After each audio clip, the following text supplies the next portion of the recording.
Selcan Hatun. Müsaadenizle bir şey diyecektim.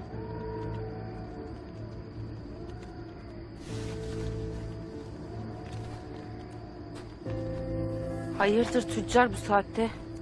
Kilimhanede son kilimleri yüklerken bazılarında hata gördük. Ne hatası be? Tek tek baktım ben hepsine. O vakit Aytol'un hatuna diyeyim. Kusura bakma, rahatsız ettik. Dur hele. Sen git kilimhaneye, ben birazdan gelirim. Bekliyorum seni bacım. Arabanın yanındayım.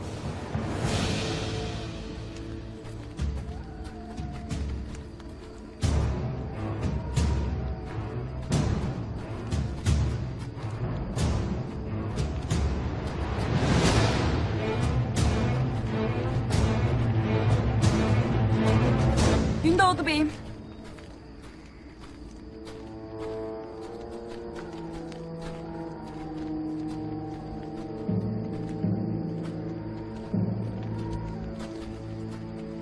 Gündoğdu beyim.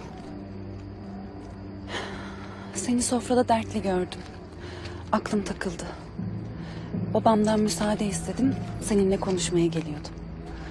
Dilersen seninle dertleşmek isterim beyim. Hava soğuktur. Üşümeyesin. Seninle olduktan sonra her zemheri bir bahardır beyim. Benim derdim obamdır. Alplerimdir Gonca Gül Hatun. Yetmez mi? Benim derdim de ömrüm yettiğince sana başka dert göstermemektir beyim.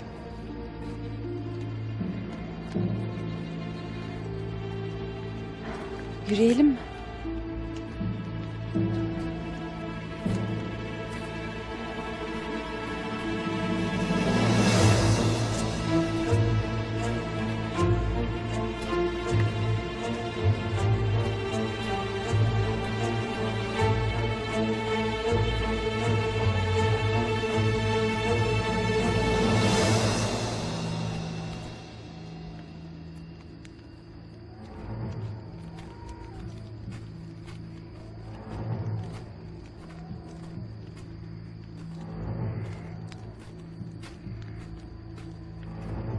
Tüccar efendi. Tüccar efendi.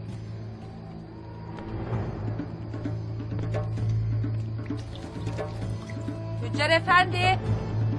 Tüccar efendi.